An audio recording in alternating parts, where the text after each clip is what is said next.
라는 제목으로 말씀을 나눕니다. 제목부터 보시면 수긍하기가 쉽지 않은 제목일 수 있겠다 싶어요. 핍박을 받는 것도 복이 될 수 있는가?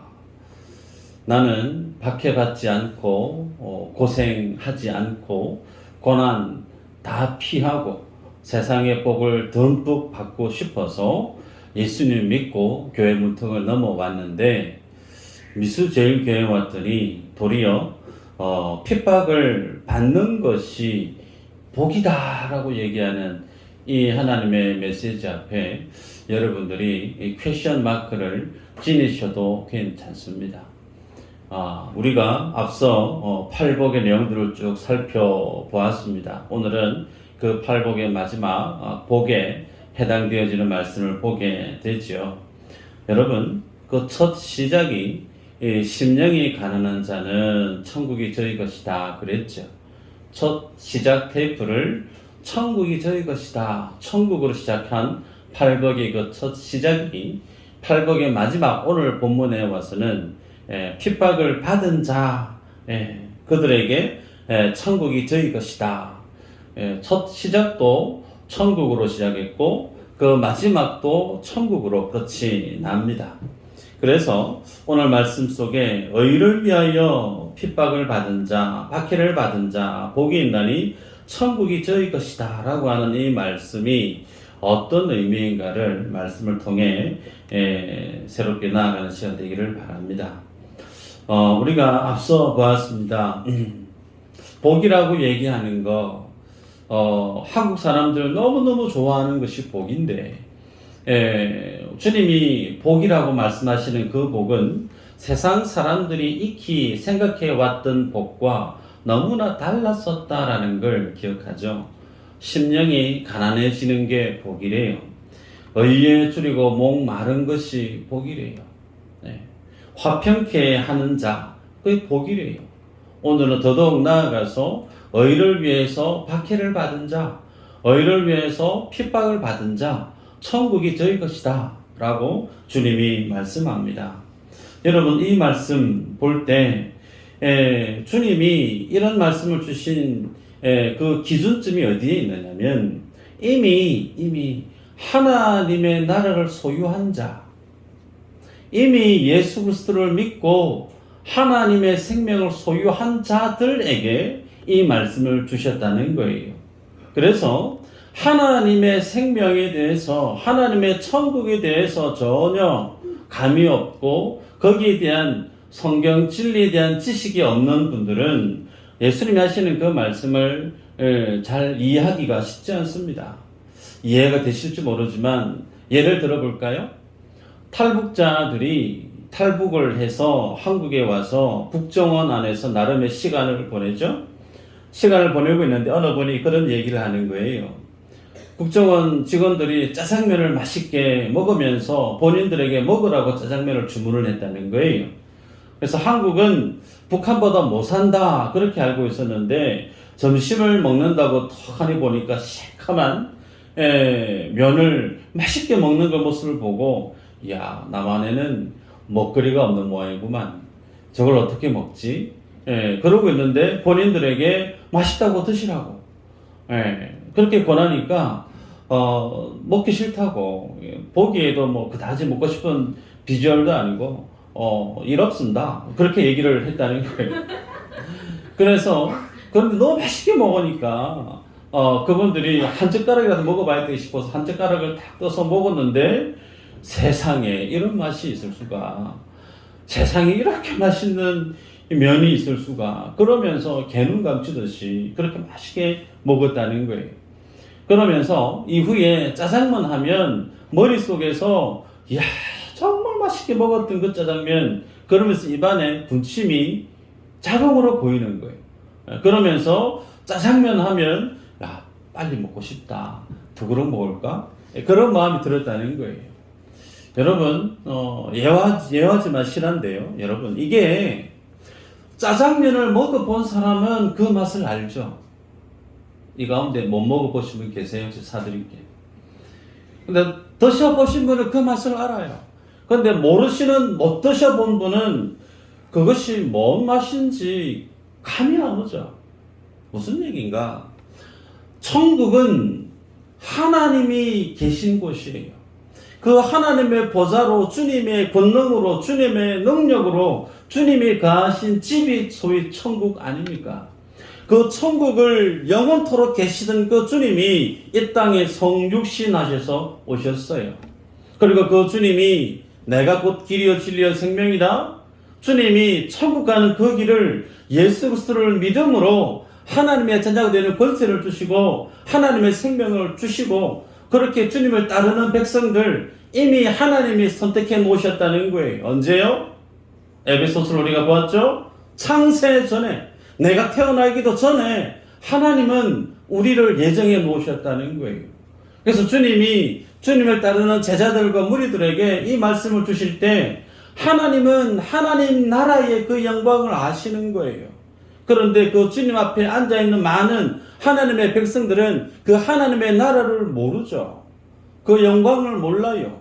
그 하나님의 천국의 완전함을, 그 영광의 벅찬 감동을, 감격을 전혀 감을 못 잡죠.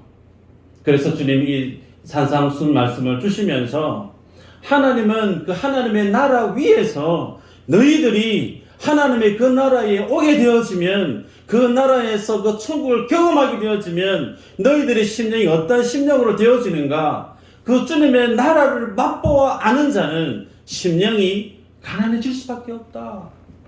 그 하나님의 완전한 의를 맛보아 알고 그 천국에서의 삶을 경험하게 되어지면 너희들이 가지고 있는 그 의로서는 주님께 나아갈 수 없기에 자연스럽게 의에 줄을 수밖에 없는 삶을 살게 되어진다.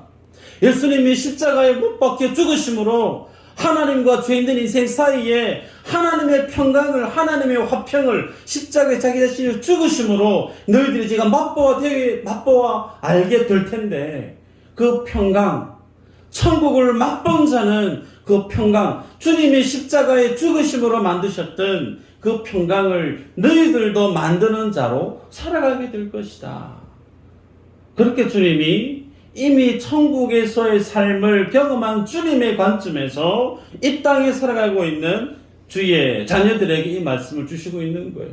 그러니 천국에 대해서, 하나님의 나라에 대해서 전혀 모르는 인생들은 심령이 가난해지는 게 복이다라고 하는 것을 모르는 거예요. 의에 줄이고 목마른 자가 복이 있다라고 하는 것이 뭔 말인지 감을 못 잡는 거예요.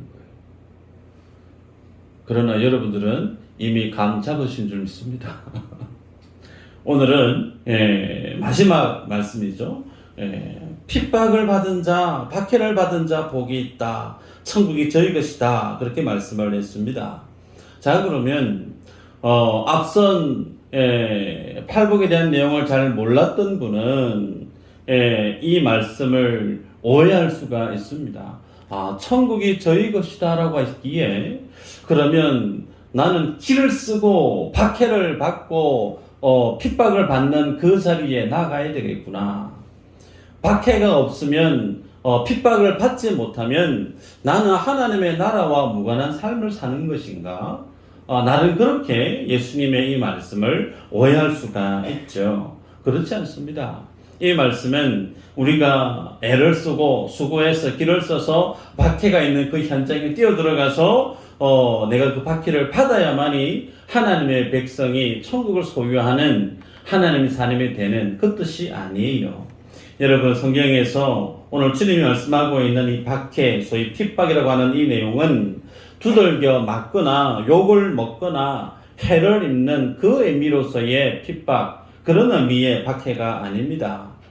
이 말씀의 의미는 누군가에 의해서, 나는 원하지 않는데 누군가의 강력한 힘에 의해서 덩 떠밀려서 밀려가는, 누군가의 강력한 힘에 의해서 쫓겨가는 그런 의미로서의 쫓겨가다, 도망가다, 그 뜻이 오늘 주님이 쓰고 있는 박해, 소위 핍박에 대한 사전적인 의미임을 여러분 기억하셔야 됩니다. 예를 들면 마치 하나님께서 양치는 목동처럼, 목자처럼 양을 어떻게 해요? 짝대기 들고 엉덩이를 툭툭 치면서 오른쪽으로 가야지, 왼쪽으로 가야지. 자기는 어디가 어딘지 잘 모르지만 가고 싶은 마음이 없지만 뒤에서 미니까 밀려서 움직이는 것처럼 마치 하나님이 하나님의 백성들을 세상 가운데 살게 하셨지만 우리가 살아가는 이 시공간 속에 살아가지만 하나님은 자신의 백성들을 내가 원하는 내가 가고 싶은 세상을 향해서 가게 내버려 두시지 않으시고 하나님이 우리에게 원하시는 삶의 방향으로 밀어간다는 거예요. 몰아간다는 거예요. 그 의미에서의 핍박이고 그 의미에서의 박해라는 뜻입니다. 그래서 여러분 주님이 우리에게 찾아오셔서 말씀을 깨달을 수 있는 은혜를 주시고 말씀의 통치를 받게 되어지고 성령 하나님의 다스림을 받게 되어지는 성도는 내 뜻대로 내 감정대로 내 생각대로 마음대로 세상을 살 수 없어요. 하나님이 내버려 두시지 않습니다. 여러분들의 자녀를 양육하실 때 내 자식이 내 마음대로 살게끔 내버려 두시는 부모가 있을까요? 없습니다. 바른 길을 가지 않으면 훈계하잖아요. 잘못된 길을 가면 회초리를 들어서라도 그렇게 하면 안 된다고 매섭게 훈계하지 않습니까? 하물며 자신의 독생들을 십자가에 피 흘려 죽게까지 하시면서 자신의 전부를 송두리째 쏟아부어서 우리를 구원하신 그 하나님이 우리가 이 땅 가운데 살아갈 때 내 마음 내 뜻대로 살아가게끔 방치하시는 분이신가? 아니라는 거예요. 그래서 주님은 하나님의 열심으로 하나님의 능력으로 우리의 삶을 하나님의 뜻하신 그 삶의 그 종착지를 향해서 밀어가는 거예요. 가기 싫고 버티고 다른 데 가고 싶은데도 그 길을 주님이 차단해 가시면서 하나님이 우리에게 가야 될 그 길을 향해서 푸시 밀어가시고 당겨가시고 있는 그 삶의 모습이 주님이 표현하고 있는 소위 박해, 핍박이라고 하는 사전적인 의미라는 사실입니다. 요한복음 6장 38절 39절에 이런 말씀이 있어요. 내가 하늘에서 내려온 것은 내 뜻을 행하려 함이 아니요 나를 보내신 이의 뜻을 행하려 함이니라. 나를 보내신 이의 뜻은 내게 주신 자 중에 내가 하나도 잃어버리지 아니하고 마지막 날에 다시 살리는 이것이니라. 예수님이 이 땅에 오신 목적을 이렇게 밝히십니다. 주님이 이 땅에 성육신하신 이유가 본인의 뜻을 완성하기 위함이 아니래요. 자신을 보내신 성부 하나님의 뜻을 행하기 위해서 이 땅에 보냄을 받았다. 그래서 주님이 성부 하나님의 보내심을 받은 그 뜻을 어떻게 성취해 가고 있느냐면 하나님께서 인도한 소위 군하식으로 작정한 그 모든 영혼들 한 영혼도 잃어버리지 않고 단 한 영혼도 모든 하나님이 구속하시기를 작정한 예정한 모든 영혼들 주님이 다 이끌어서 구원을 주시기를 원하는 그 일 때문에 오셨다. 다 알고 있는 내용이죠. 그러면 그 완성, 하나님께서 구원하시기로 작정한 그 모든 영혼들을 주님이 어떻게 세상 속에 잃어버리지 않고 사단의 죄악의 그 유혹 속에 잃어버리지 않고 하나님이 주시기를 기뻐하시는 그 하나님의 나라, 그 하나님의 영광 가운데 어떻게 이끌어 가시는가, 그것을 위해서 주님이 심령을 가난하게 한다는 거예요. 그것을 위해서 주님이 의에 줄이고 의 때문에 박해를 받는 자리로 주님이 이끌어 가신다는 겁니다. 그 결국의 종착지가 어디냐면 천국이 저희 것이라. 그 천국을 향해서 주님은 구원받은 주의 자녀들의 그 삶을 심령이 가난한 자로, 하나님 앞에 의에 굶주린 자로, 화평케 하는 자로, 그 마음이 깨끗한 자로 주님 그렇게 이끌어 가신다는 거죠. 자, 그러면 그 주님 우리에게 주시고자 하시는 그 종착지가 하나님의 나라인데 그 하나님의 나라에 대해서 한번 확인해 볼까요? 계시록 21장 3절 4절 한번 읽어 보십시다. 시작. 내가 들으니 보좌에서 큰 음성이 나서 이르되 보라 하나님의 장막이 사람들과 함께 있으니 하나님이 그들과 함께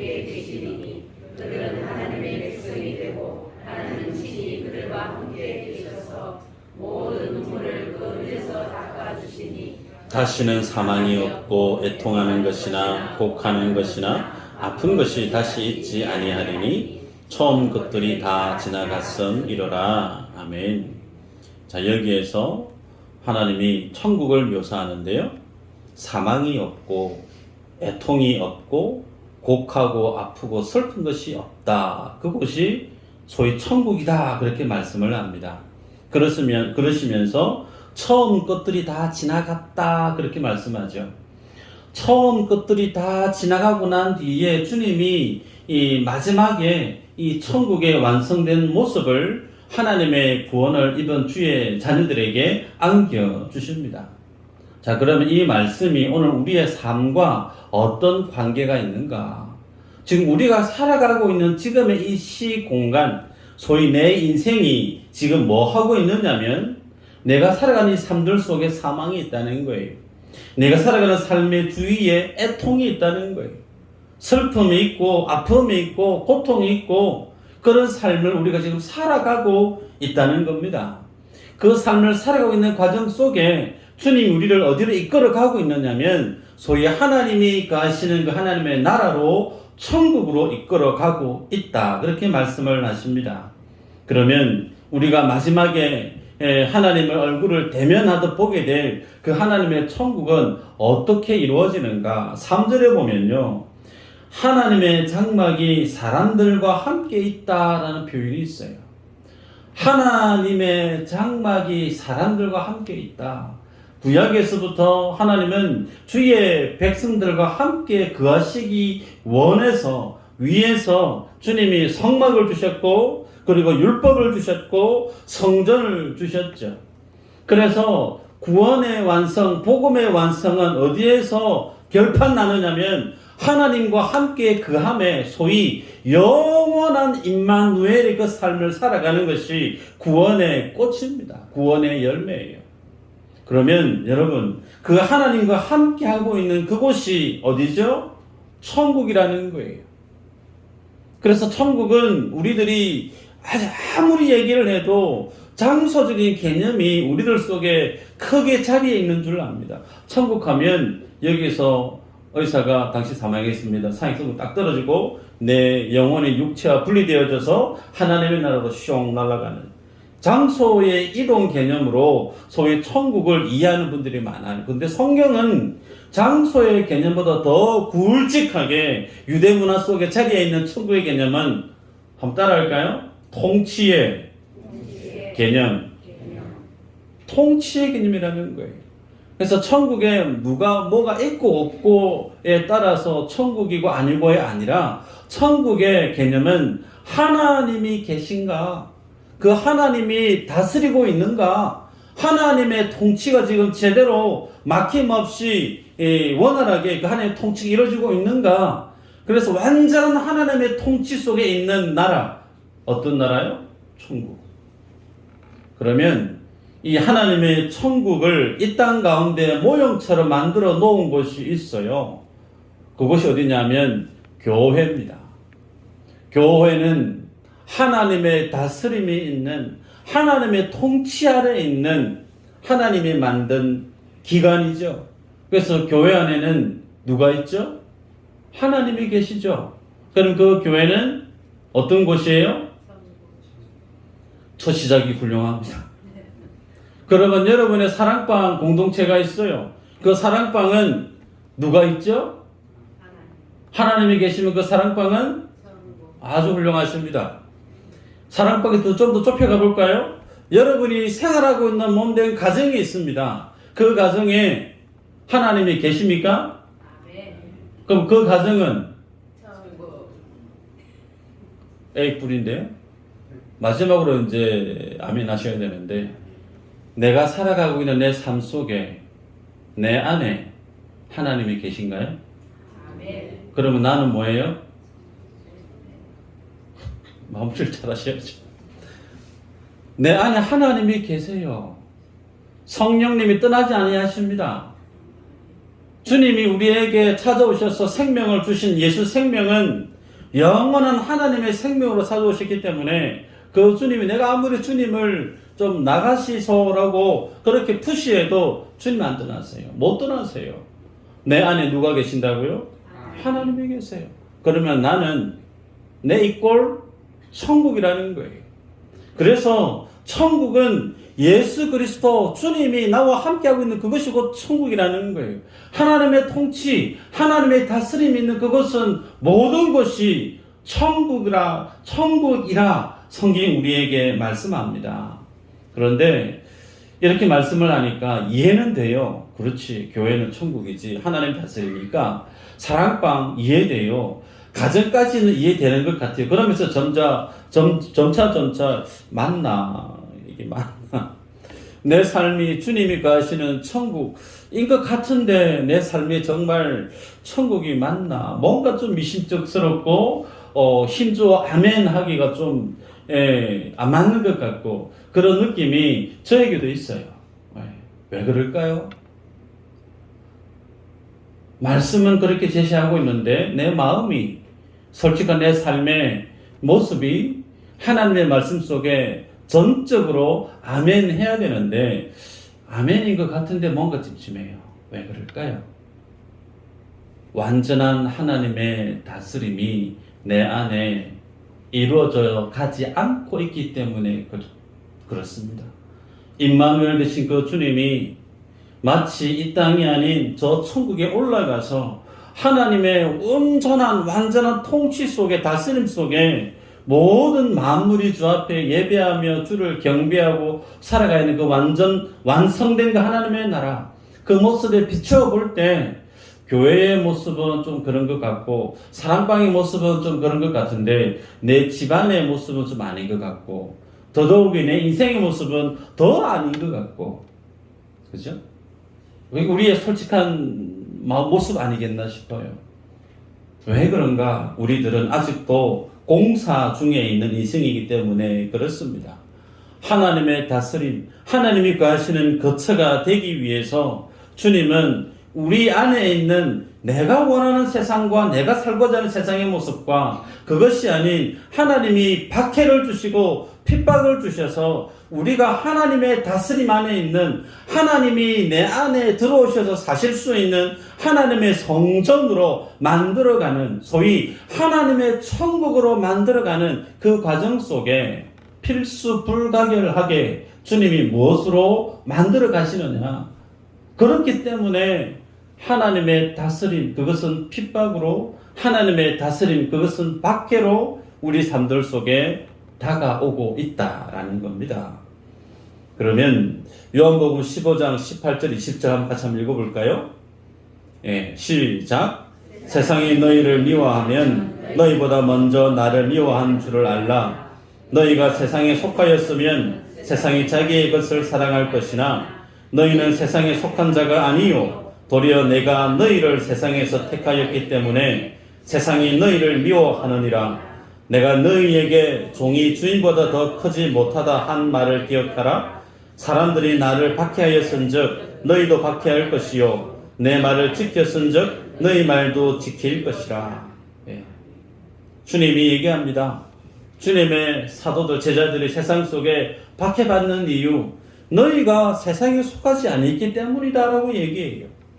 내가 세상에 속해 있지 않고 하나님께 속해 있기 때문에, 마찬가지로 너희들이 세상에 속해 있지 않고 하나님께 속해 있기 때문에 너희가 세상으로부터 자연스레 박해, 핍박 받을 수밖에 없다라고 얘기합니다.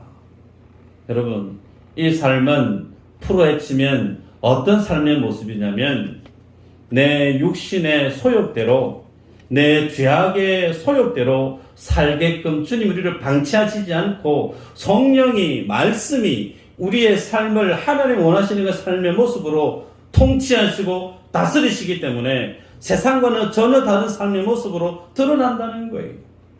그러기에 예수 제대로 믿는 성도는 세상 속에 박해를 벗어날 수 없는 곳이라는 거예요. 그래서 우리들은 이전에 박해 없이 살았습니다. 이전에 내가 예수님과 상관없이 무관하게 세상을 살아갈 때는 세상과 짝하고 살아서 세상이 나의 모습이고 나의 모습이 세상의 모습이었어요.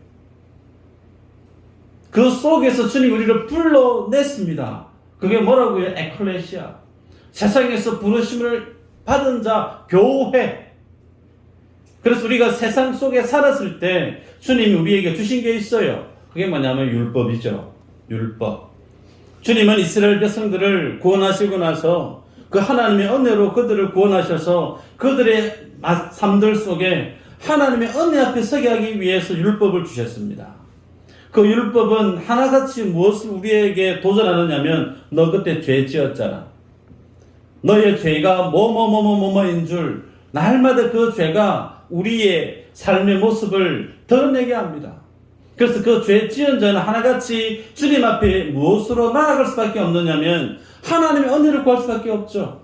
하나님의 긍휼을 구할 수밖에 없는 거예요. 그래서 율법도 은혜로 구원받는다라고 우리에게 도전하고 있습니다. 그런데 그런 어떤 삶의 원리로 하나님이 이스라엘 백성들에게 율법을 주었지만 주님 앞에 서 있었던 바리새인과 서기관과 종교 지도자들은 그 하나님의 율법 앞에 자신의 의를 가지고 나오는 거예요.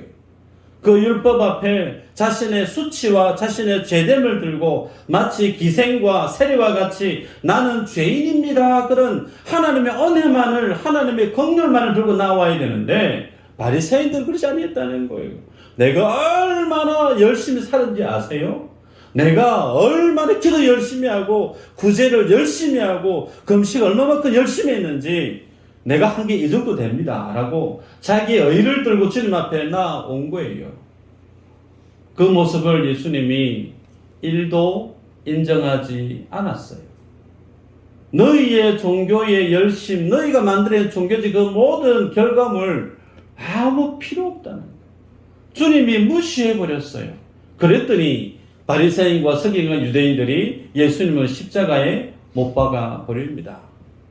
여러분 세상 많은 사람들 인격적으로 예수 그리스도를 만나지 못한 인생들은 하나같이 어떤 마음이 있느냐면 내가 주님 앞에 열심히 살았던 그 삶에 대한 내가 만들어낸 그 의라고 하는 결과물을 들고 주님 앞에 서서 인정받고 싶어하는 마음이 있어요. 내가 이 정도 헌신했고 내가 이 정도 충성되게 살았기 때문에 이 정도면 되지 않았어요? 라고 하는 내가 만든 믿음의 결과물을 들고 주님 앞에 인정받고 싶어하는 마음이 있다는 거예요. 그런데 하나님은요 그거 무시해버리십니다. 주님이 우리에게 주신 것은 자신의 아들을 십자가에 못 박아 죽이셨어요.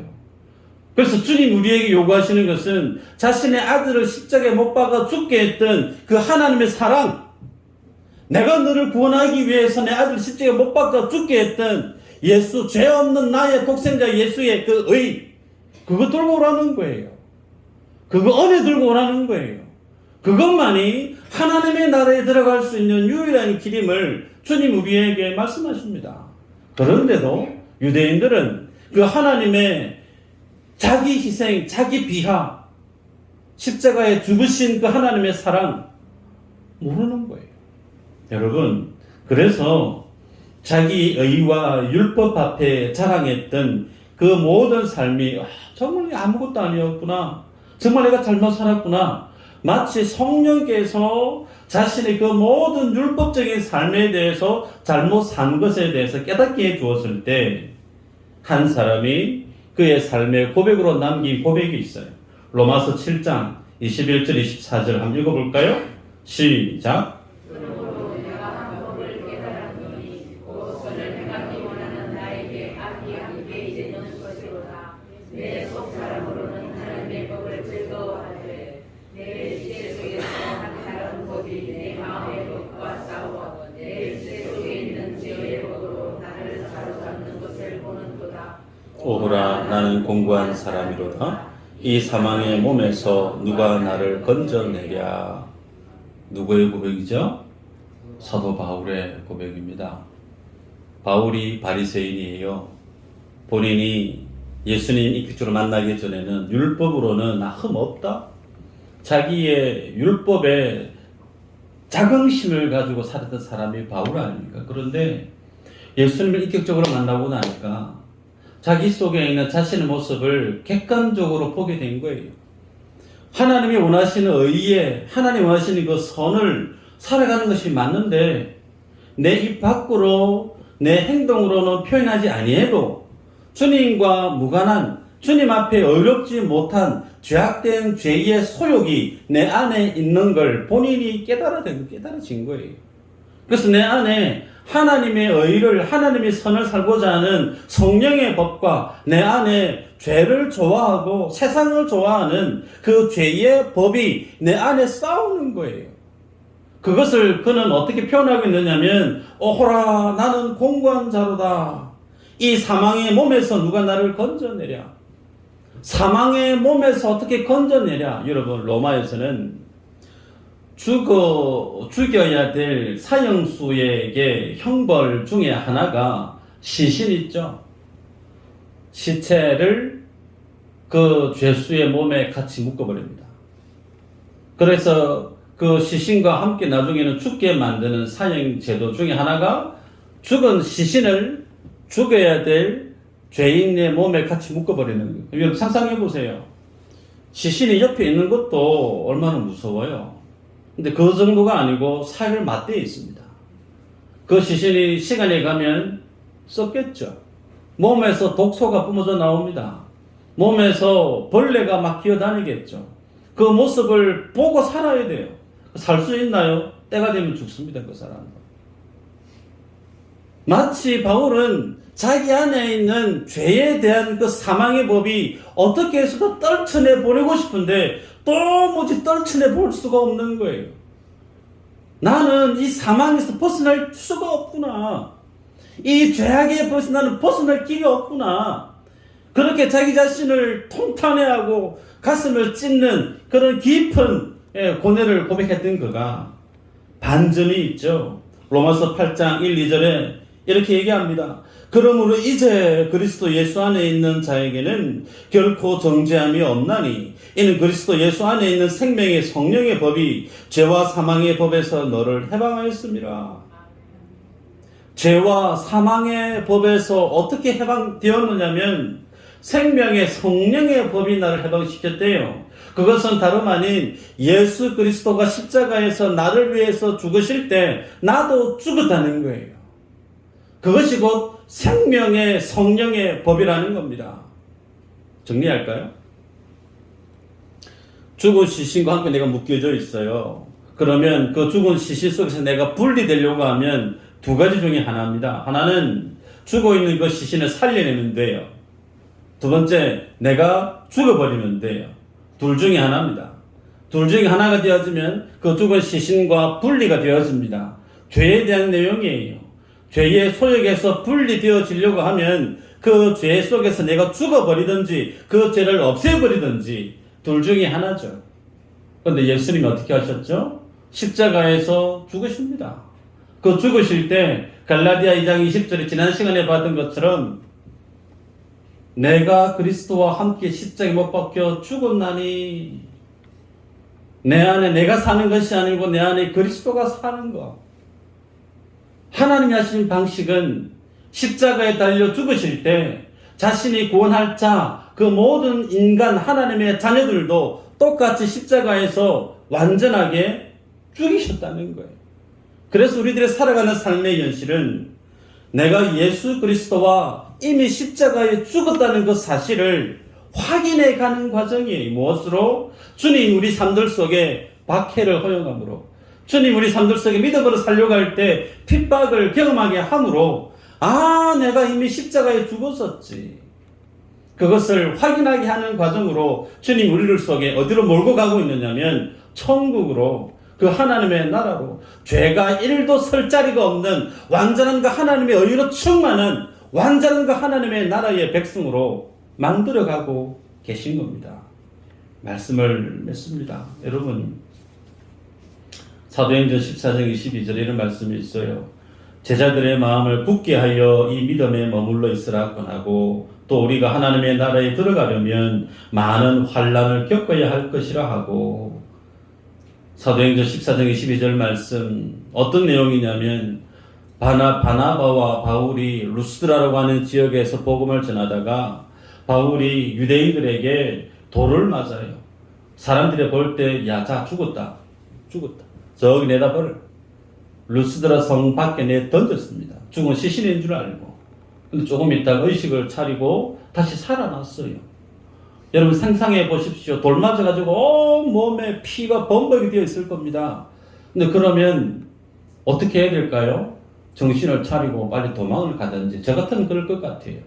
근데 바울이 어떻게 하느냐면 자기를 죽이려고 했던 그 성을 다시 들어갑니다. 들어가서 이전에 복음을 전했을 때 복음을 받아들였던 그들에게 하나님의 진리의 말씀을 재차 확인시켜 주는 거예요. 그러면서 한 말이 이 말이에요. 하나님의 나라에 들어가려면 많은 환난을 겪어야 할 것이라. 여기서 말씀하는 환난이라는 말, 튤립시스라고 하는 말인데요. 사전적인 의미로 철제로 되어 있는 요철 쇠판에다가 곡물을 놓고 어깨버리는 거예요. 마치 가루를 만드는 거예요. 그게 환난이라고 하는 사전적인 의미입니다. 여러분, 하나님은 하나님이 거하시는 성전, 하나님이 거하시는 처소로 우리를 만들어서 하나님의 거하시는 천국으로 우리를 이끌기 위해서 우리의 삶을 어떻게 만들어 가시고 있느냐면 우리의 삶을 하나님의 요철로 어깨버립니다. 형체도 없이 그냥 죽여버리는 거예요. 없애버리는 거예요. 그래서 하나님 앞에 거룩한 산제물로 주님 앞에 쓰여지기에 조금도 부족함이 없게끔 완전한 하나님의 새로운 피조물로 만들어 가시는 그 과정. 그래서 그 속에 무엇만 보게 할까요? 내일 모레 내가 죽을 병에 걸려서 지금 시한부 인생을 하루 이틀 살아가는 그에게 돈이 의미가 있을까? 그에게 통용시장 자리가 의미가 있을까? 의미 없어요. 뭐만 의미가 있을까요? 예수 그리스도. 예수의 생명.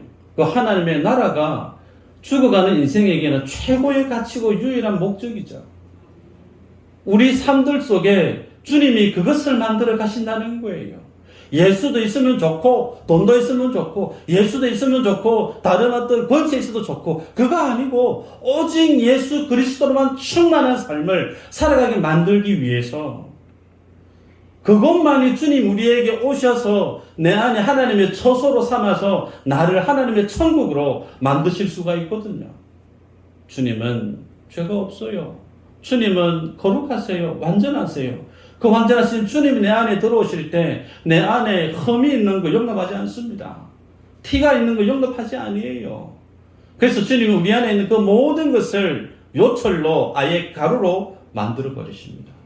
그래서 예수 그리스도만을 위해서 살고 그 주님만을 드러내는 삶을 살게 하는 것. 그것이 천국이 저희 것이다라고 하는 삶 속에 드러나는 모습이라는 거예요. 이 삶을 우리 모두가 같이 가야 됩니다. 주님이 그 삶을 인도하고 있어요. 그 삶을 도망가지 마시고 어려울 때마다 힘들 때마다 주님 앞에 오세요. 오셔서 십자가 붙드시고 그 삶을 이겨낼 수 있는 능력을 여러분이 강구하셔야 됩니다. 내 힘으로 그 길을 못 가죠. 어느 누가 내 인생이 가루가 되어지고 어느 누가 내가 죽을 위기에 내 스스로 불구덩이에 적이 있는데 내 스스로 걸어가서 그 삶을 살아낼 수 있을까? 그런 사람 없어요. 그런데 누가 그 길을 걸어가죠? 성령의 다스림을 받는 사람, 말씀의 통치를 받는 사람, 그 사람은 내 뜻과 내 목적과 상관없이 하나님의 부르심과 하나님의 목적 앞에 그 길이 무엇이든 걸어가게 만드는 거예요. 천국은 온전히 하나님의 다스림과 성령의 통치 아래 있는 사람들만 갈 수 있는 곳, 그곳이 천국이에요. 그 길을 주님이 이끌고 계십니다.